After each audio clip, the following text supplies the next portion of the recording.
guests and visitors over the course of this season, as well as some of you, the publics in our communities beyond this campus, certain fundamental questions related to art and its institutions. First we asked, do we need a university art museum? What can art do? When is contemporary art? And now, what is the value of art? And perhaps we are also circling back to our very first question of the season, asking what is the value of art institutions? When we hear the word value, we understand it can mean many different things in different contexts: cultural, social, historical, personal value, economic. Despite their very complex and particular meanings, in a neoliberal regime that pervades all of these contexts, they find an equivalency through abstraction and translation through the concept of exchange value. That something could be exchanged for a certain quantity of something else allows for smooth movement of art objects through the value chains and sectors of real estate, finance, projects of nation building, as well as knowledge industries. So this fascinating interrelation of art and its institution to other forms of value and modes of value making is what brings us here today, and to try and think and talk through the impossible question of value, the value of art. With us today, we've invited artist Marysia Lewandowska and architect and our urban researcher Zhou to screen Marysia's recent film, Rehearsing the Museum, and after that she'll be joined in conversation by Zhou and responding to the film and the last prompt of this season, what is the value of art? Before we begin, just please allow me to introduce both of our guests. Marysia Lewandowska is a Polish-born, London-based artist who has been exploring the public function of archives, museums, and exhibitions. Her current film, Rehearsing the Museum, proposes a new typology for a museum in China, connecting financial and property speculation with cultural transformation of capital into commons. Her work has been presented by the Tate Moderner Museet, the New Museum, Museum Stuttgart, and the Whitechapel Gallery. She has been Professor of Fine Art at Konstfack in Stockholm, Chinese University of Hong Kong, and most recently at Goldsmiths College in London. And her most recent project is a commission for the Pavilion of Applied Arts at the Venice Biennale, which just opened this past weekend. Zhou is an architect and assistant professor at the Department of Architecture at Hong Kong University, and her research interest on the relationship of contemporary urban developments, her research interests are the relationship of contemporary urban developments, the growth of cultural industries and new economies, and their institutional frameworks in East Asian cities, developed from her work at the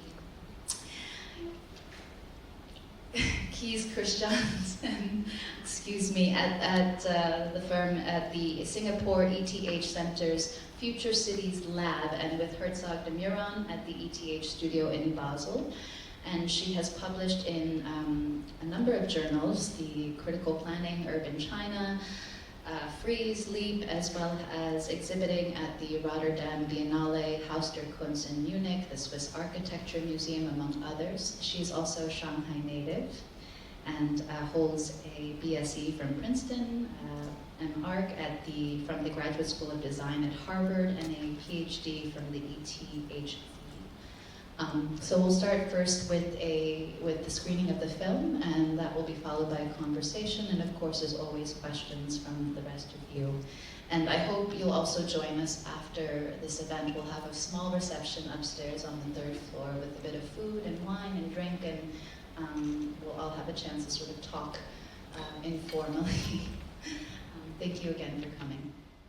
So thank you all for coming. Thank you, Michelle, for the fantastic series of events that have been happening. This is, I think, a wonderful kind of finale, and hopefully not the end to a longer trajectory that you're going to be exploring here. I guess my job here is to kind of open up the conversation now a bit about the wonderful, extremely rich work that we've just had the pleasure of seeing all together for me again. I think I'm sure the audience is also quite curious. Marysia, how did this all start? I know you I would say quite well intellectually, but maybe tell us a bit background of the kind of personal motivations that brought you to this project. Okay. Well, good afternoon, and thank you very much for coming, and thank you, Michelle, for creating this opportunity for me and for the film and for Ying to be with us. I would like to maybe give you a bit of background. You can think about this project as a follow-up to another film that I made 10 years ago, which was called Museum Futures Distributed. And it looked at the future of the Western Museum through Moderna Museet in Stockholm. And as Michelle mentioned, I worked in Stockholm as a professor at Konstfack for 10 years. So I was very familiar with that context, and it took me, 2 years to research and then write a script together with my then collaborator, Neil Cummings. And the film was made in 2008 for the 50th anniversary of Moderna Museet. And it had already some of the tropes of this film. It was thinking through the function of predominantly a public museum as an institution, about what kind of institution is a museum, and how value is reproduced through the institution of the museum. But it also tried to look 50 years ahead. So it's a film which commemorates, if you like, the history of Moderna Museet, which was established in 1958. But instead of celebrating the 50 years, it tried to pretend that it was the centenary. So the film is situated in 2058. And of course, it's a fiction, but like all fiction, based on what we know and also what we would like the future to be. So taking from that, but also in 2014, I moved to live in Hong Kong. I had a residency at Asia Art Archive, and that's really where I guess the origin of this film is to try and think through some of my long-term interests in value, in institutions, in the idea of the commons, in the new context of Chinese culture and the museums that obviously are kind of very prolific here. So that's what brought me to the subject. It's not a new subject for me, but it was a very new way of constructing, again, a fiction, a narrative which is based on research, but also tries to imagine a different kind of possibility.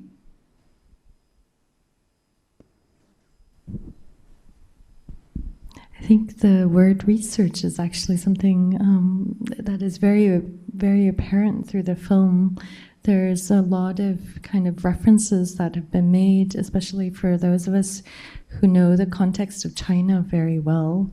Can you talk perhaps a little bit in your own experience as you delve deeper and deeper into this arena, both kind of in the film itself, there's this aspect of kind of, let's say, kind of knowledge, I wouldn't say knowledge exchange so much, but there are shots that are set in Bergen, and then there's shots that are kind of, coming to this part of the world. What were the learning processes as you started to develop these ideas, and then how did this kind of going back and forth also help you build up this bigger narrative? But the main thing to say is that it's also a collaborative work. So I had knowledge, if you like, about museums and archives coming from the Western world. And I did not feel that confident to simply translate that into the context of China. So I collaborated on the script with Zian Chen, who is a writer and a curator at the moment based in Beijing in Long March. And it was through that exchange of his interests and my interests, and also of his more intimate knowledge of this part of the world, that we were able to construct something that was both referencing events, but also kind of imagining events, and trying to think of what is the role of the archive in all of this. And while it's always been my, I guess, starting point for a lot of different projects, to look at what is in the archive, but also what is missing from the archives.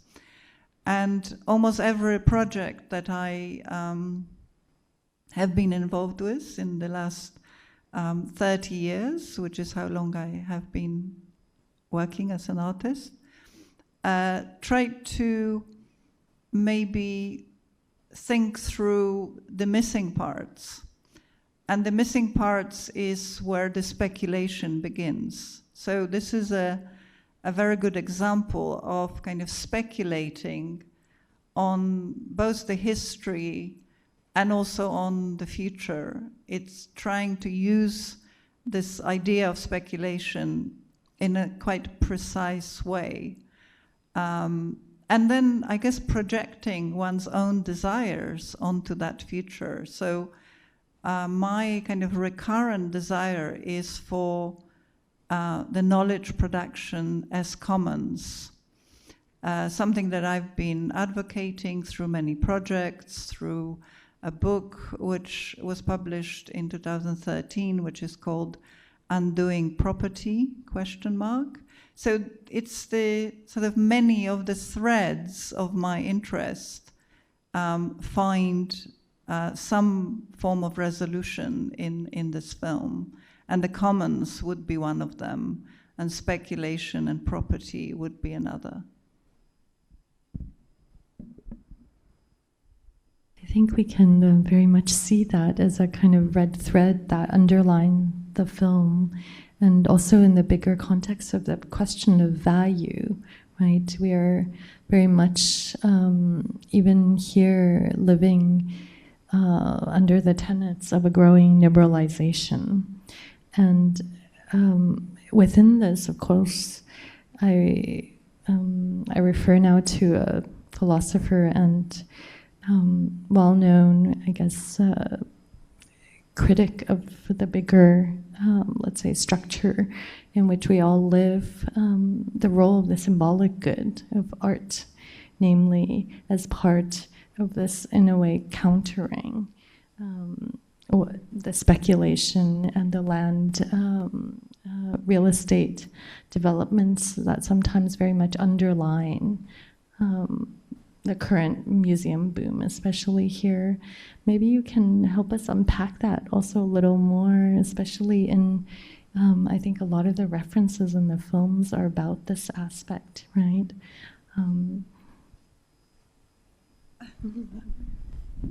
Well, I think I probably said as much as I could in the film. I guess it's true for an artist, wherever you are, that you have to embrace the limitations of any context. And there are many, many contradictions that you have to grapple with when you are trying to, I guess as in my case, is develop a critical practice and a practice which really relies on reflection.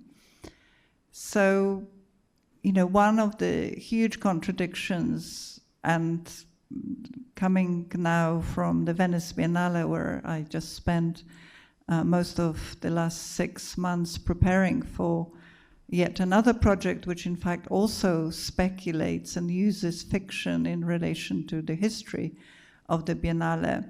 What you see in that particular event is precisely also this contradiction between being critical and relying on very particular sources of support that come from a commercial sector.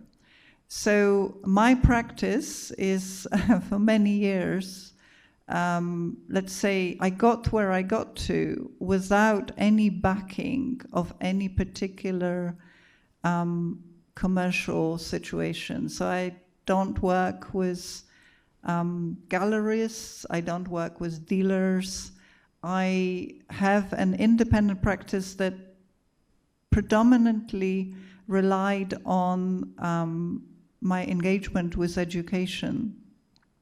So I value enormously, in fact, speaking here in a university, because it is a really important place where it is possible to somehow overcome those contradictions and where maybe different kind of value is produced.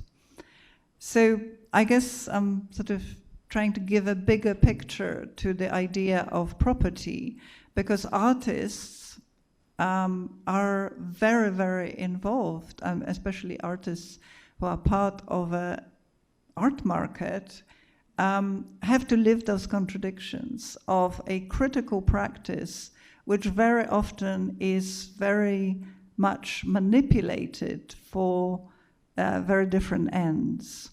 And I never felt comfortable in setting up and, if you like, defending a set of ideas which then would be pretty much undone by the context where those ideas had to operate.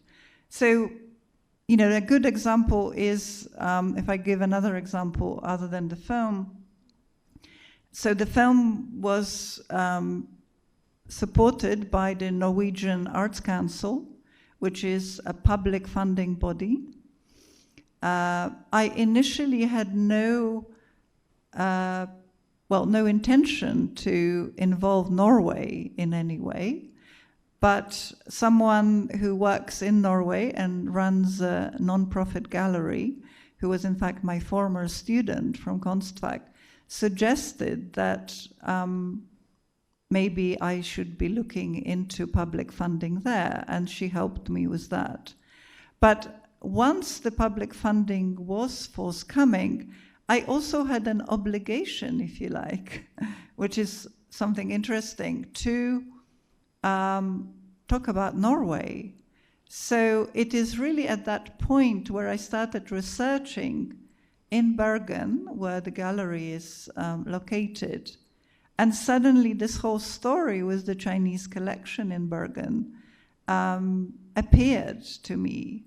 And I felt that was a real opportunity to discuss the idea of decolonizing the museum, of repatriation of the Chinese artifacts back to China.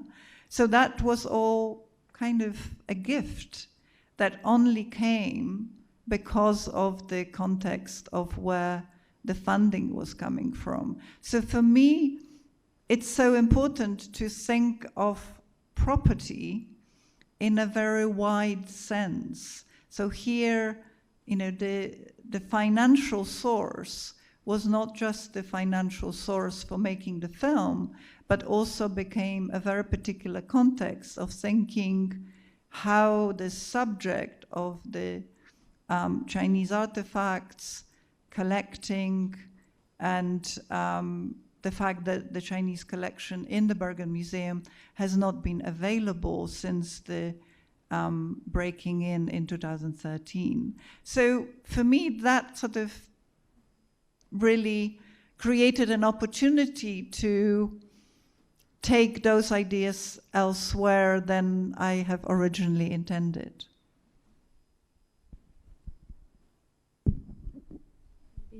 I know there's a number of younger artists who are in the audience who perhaps are also very curious about, I think, precisely what you spoke about, this kind of sustenance of a critical practice within the bigger kind of environment in which we are all situated. Maybe, especially since we are in an educational institution, we can talk a little bit about the kind of the value that is very much, in a way, cherished in this knowledge production in the university, because, I mean, we are in a university context. In a way, what could it, why do we cherish it, for one, and what is it giving back, in a way, to society in the bigger context? Are we asking for people to ask questions? Or maybe before that happens, I also wanted to acknowledge one person who is here in the audience, Eve, who was the producer of the film here in Shanghai, which also provided a kind of local knowledge. I have been to Shanghai a few times, but when it came to filming, I needed to build a team here, and she was very crucial in doing that.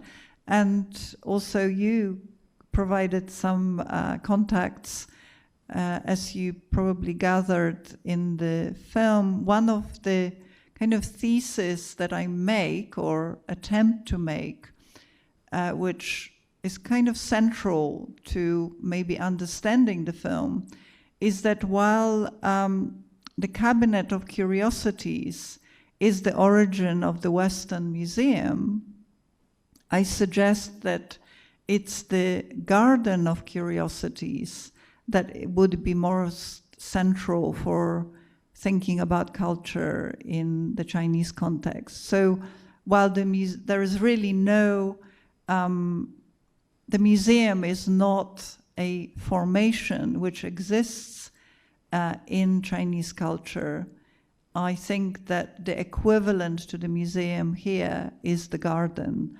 So that's why that sort of last part of the film happens in a garden, but it happens in a contemporary garden rather than in a traditional Chinese garden, which is, let's say, a kind of more conventional space.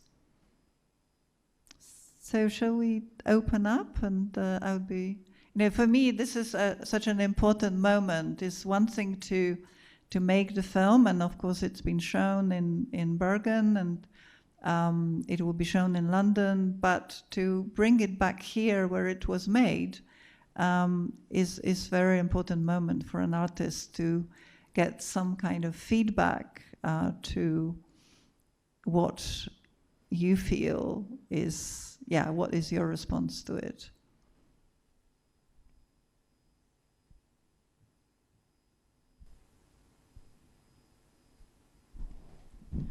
Hi.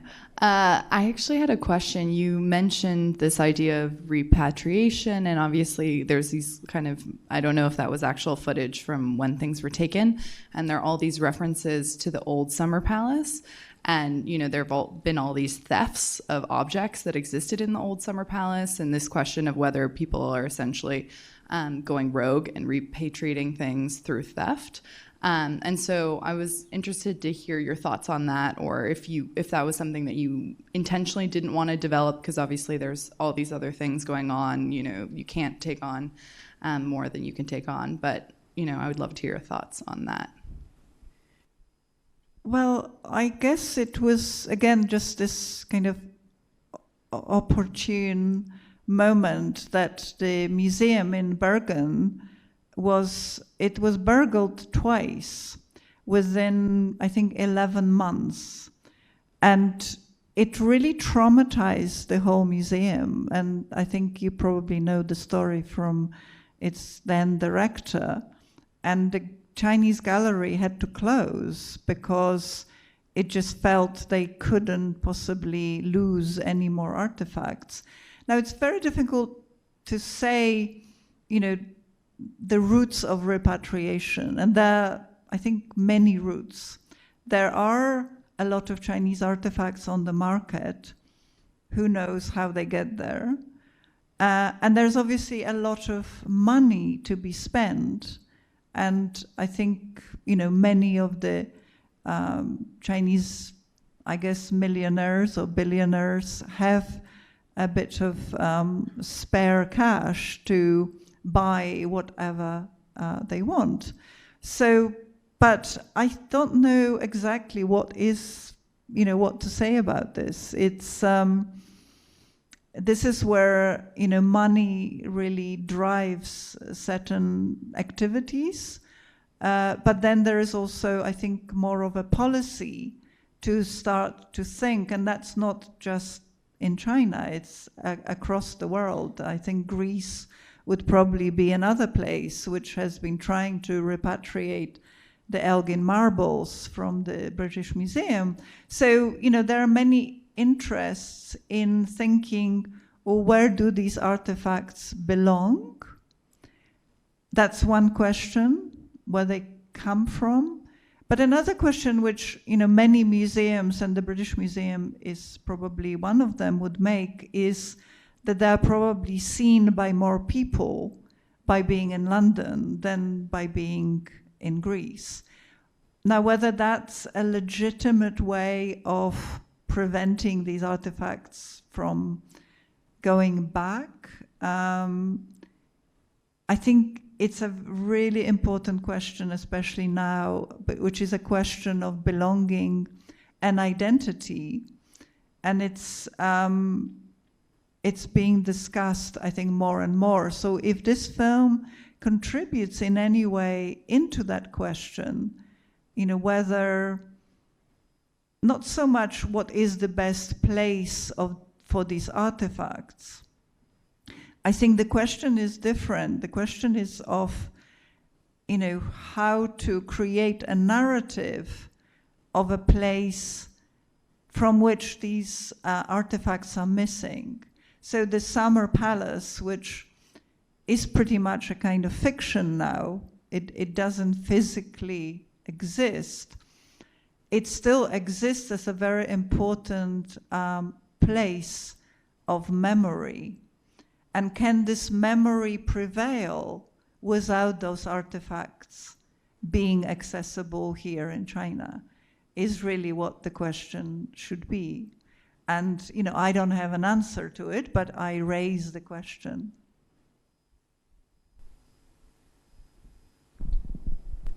Thank you. Thank you very much. I wonder if you'd say a word or two about your decision to present the two women symmetrically. Because one might have guessed that your position or your views were more in alignment with the curator. And yet the daughter of the property developer often appeared in a very sympathetic light, I thought, in your presentation. She said some things that made a lot of sense. She also said some strange things, especially in a Western context. And I'm struck, for example, about her comment on the ruin. When she said, what do we want ruins for? It's like replaying the catastrophe. It doesn't fit into an ordered concept of a city. And that comment of hers went uncommented, as it were, in the film. So I wonder if you'd say a little bit about that symmetry or asymmetry between the two women. So, well, there are many reasons to involve the women. One of them is, in fact, related to the earlier film, Museum Futures, which also had two women. It was more like an interview, and there was no additional footage in that first film. So one of the women in that film is the director of the Moderna Musette in 2058, and she is of mixed race. She is Black, Chinese, Swedish, which was very important in casting that character. And she is interviewed by a young critic from Guangzhou. So that theme of the presence of Chinese voice, if you like, is already in that film in 2008, which is before any museums, even in China, were built on such a scale. So it follows that, but it also follows, I guess, my observations and my experiences of, while women are very much involved in cultural life of many institutions, they're very often overlooked when it comes to their public voices. So I did feel it was important to make that point. And maybe especially here in China is also a different role for women to be played. And don't forget that I was raised under communism myself in Poland. And there is a certain way of thinking about what communism contributes to the equality of gender, which I will not go into. Now, the asymmetry between those two women, I guess it's quite intentional, is that even, the young woman is very, very young. I was kind of hoping that she would be someone who is virtually 18, and also imagine that, the future institutions will be run by people of that age. That's where the things are going. And, the other woman has just different experiences. And in a fiction, there is a freedom that fiction gives you. And whether it's science fiction, which is also, I think, a very popular genre in China. There are many interesting women science fiction writers right now who are taking, liberty with how they would like to imagine, certain social relations, certain property relations. And I guess I take that liberty with creating these two characters.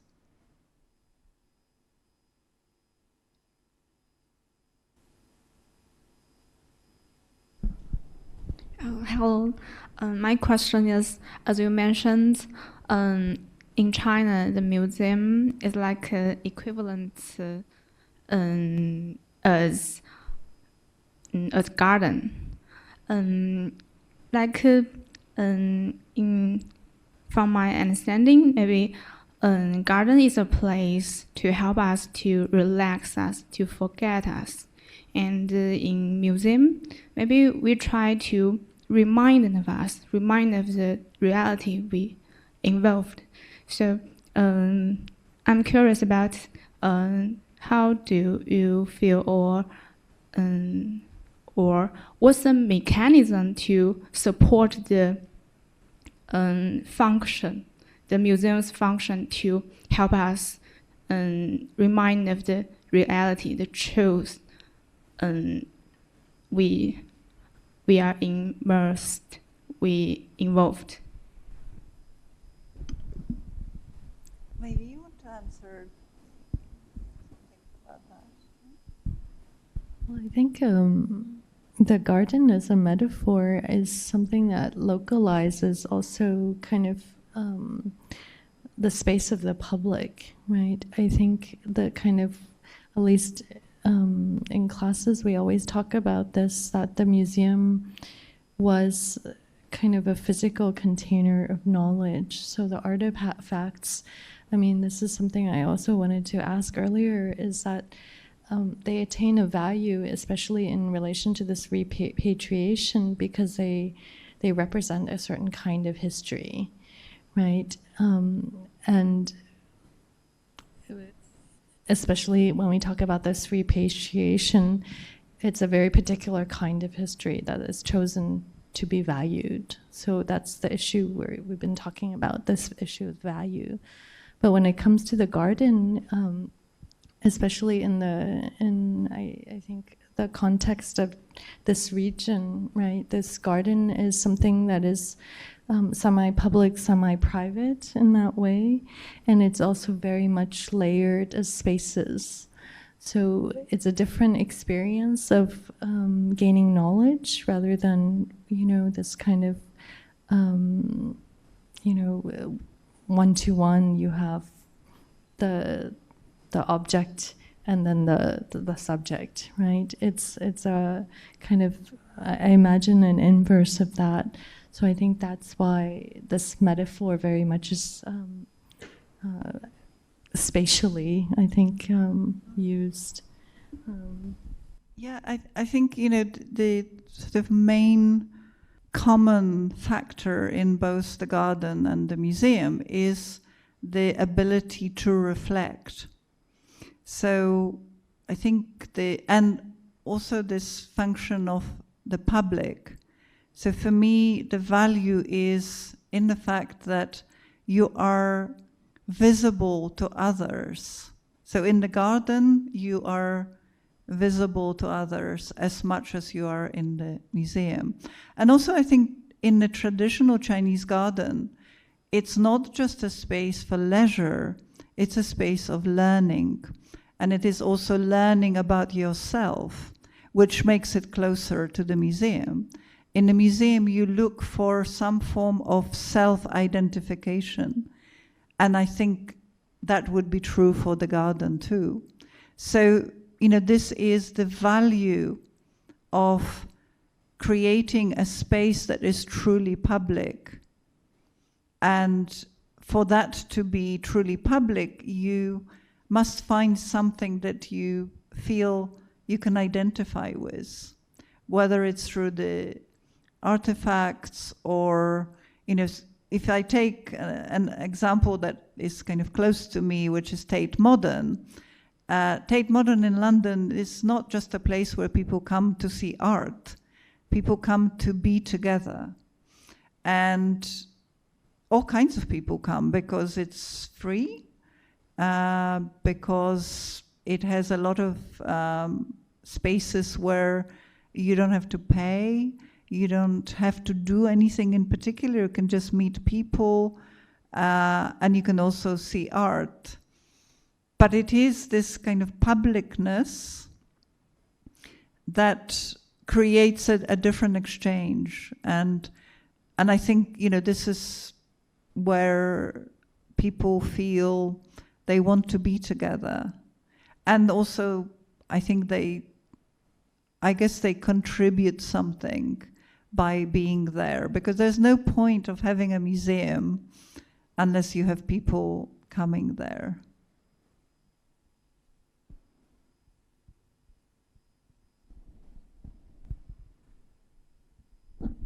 Thank you. I have so many interesting ideas from your film, and some of them get me a little bit confused, so I hope you can answer. Just explain, why did you choose to use a more or less documentary style, for example, the use of footage and the interview, and then even the frontal shot towards the end of your film, to make a speculative fiction? These are all fictional, right? So I wonder what is the meaning of using a style. Definitely got me confused. I thought I was watching something really happened, not a fiction. And also, this is the first confusion. The second one is really about your relationship with your institutional surroundings and the sources of supports you got for this film. I guess this is ethical questions of what it means to get the funding from, I don't remember the institution, from the Norwegian government, to make a film fictionalizing museums in China. So that's the second confusion. And you talked a lot about somewhat anti-capital or critiquing capital or decolonial decolonializing the museum and all that. I think these are all very closely related, especially if we think about museum as an institution. That's also what I got from your video, which film, is that the museum is an institution. So I wonder, in thinking about the relationship between museum as an institution and the sources for you to make this visible, to make China visible as a fiction to us today, what are the concerns that goes into, what are the decisions goes into these interesting, maybe paradoxes? Thank you very much. I hope I sort of deal with one at a time, many questions. And I very much welcome the fact that there is this confusion, because the confusion is a state of, or it can produce a state of alertness. You're alert about something that doesn't quite fit into your expectations of what, to start with, what is a documentary, which it isn't. It uses, because I'm an artist and also not a filmmaker, I use the film in a very free way. So this could be, well, passing as a documentary, which it isn't. It also could be like an essay film, which people sometimes put it into that category. It is an artist's film. So you already are alerted to the fact that this doesn't quite fit into a genre that would confirm something. And for me, that is a productive state right from the beginning, to get you to work a little bit harder, to think, is this based on fact? Is this creating this fact? Is this something that happened, or is that something that is going to happen? Is this a prediction? Is this a...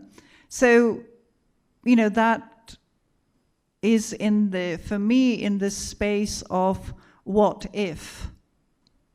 Now, I would say that I'm interested in museums as a particular way of manufacturing value.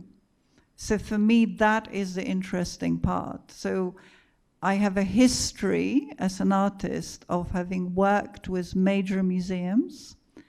And I think this opportunity of having spent time in China or in Hong Kong and coming here many times, and also being surrounded by scholars, by artists, it was just not possible for me not to somehow try and grapple with the subject, given my interest in history. So, and I think, I also, as someone who is an outsider in the end, but I am an outsider because I'm an artist, I'm an outsider because I don't live here. I think it doesn't necessarily prevent me from reflecting and from trying to contribute. I think this is the role I see for artists, is trying to contribute to a discourse. And of course, many other people have already contributed to that discourse about Chinese museums and museums in general. And I have experienced that living in London. Many people from museums in China would come and speak about their experiences. So this is on a level of exchange, of thinking, what if I told you this, and maybe, this could be productive, or maybe not. And I think this is also in a speculative mode to say, I really don't know any better, but this is what I would like to propose. So, I don't make objects, but I certainly attend to objects, and especially when they're in a museum. So for me, the museum is a space of relationships between people that objects trace and help us to understand. And another of those places is the archive. So in a way, constructing a fiction, you need both places. You need the archive and you need the museum to see, why people do what they do, how they relate to each other, how they create certain systems, how those systems work or don't work. And I think, when you begin to speculate, you just enrich. In my mind, it's a kind of form of enrichment to take something on board which doesn't comfortably sit in any one place. And that's exactly what I think artists do. They do that in China, and they do that, in many other places. Is there anything that I missed?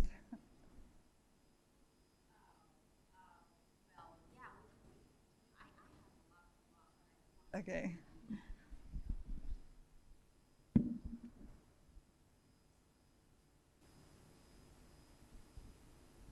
I was going to just say that this issue of discourse, of knowledge production, right? This value that is imparted on, for example, even a discussion like this, and that I feel like is precisely why also we are in part of the university. Yeah. So I think the questions that the film raises, the discussion itself, I think they're actually sometimes very fundamental questions, because I think when we're just walking around the city or going to a space, sometimes everyone kind of assumes it is what it is, or it is already there. You don't ask why it is what it is. And I think that's what the film tries to do. What is a museum? What does it do? What is it doing here? What are we doing in it, right? I think these are such basic questions. Okay, I just remembered that you asked about why would the Norwegian public institution want to fund a fictional account of a Chinese museum. Well, I wouldn't say that this is what they were funding. Essentially, they were funding an artist who has a very long record of working with those themes and those issues. So I don't think it was of particular interest for them that it was, in this case, dealing with the Chinese museum fiction, but it also involved, let's say, a problematic history of the Norwegian general who was stationed in Beijing between 1907 and 1935, where he died, who, very freely helped himself to a lot of artifacts and tried to, I suppose, sell them. And only because, as I explained in the film, they didn't sell to the Los Angeles Art Museum. He then created this Chinese collection in Bergen. So, this is also like serendipity. I wasn't looking for a Norwegian story to add to my Chinese fiction, but it presented itself. So I thought, wow, this is a very good example how money choreographs history. This is exactly, what's happening now as well. People who have money collect, and that will be the image of our time because, they had access to funding. And I think, that's something to be also discussed. Whether it's public money or private money, money is very, very important driver of cultural exchanges. It makes something possible or makes something not possible. And we are all subject to, its power, if you like. I think that was a good place to close, actually. Thank you, Marysia, for such a good, well, obviously not a resolution, but a last thought, perhaps, that seemed appropriate to tonight's foundations and topics, the last session. I want to thank Marysia Lewandowska and Zhou so much for coming from London and Hong Kong to be here and to share this conversation with us, and all of you for attending. In many of the sessions. I see repeat visitors. Thank you for coming. And I also just wanted to say a word of thanks to my team. This is our last session of the season, so I just wanted to say thank you to Iris Ju, Yun Sun, Crate Wong, Shai Mitchell, and Claire Ren, and Han Yun, all, and Iris Che, if she's still here, for all their help throughout this semester and for their hard work. I'm just really grateful for all of you, and again to our speakers and all of you for coming. Thank you, and I hope to see everyone here again in the fall once the gallery reopens to the public. And yeah, see you in September. Bye.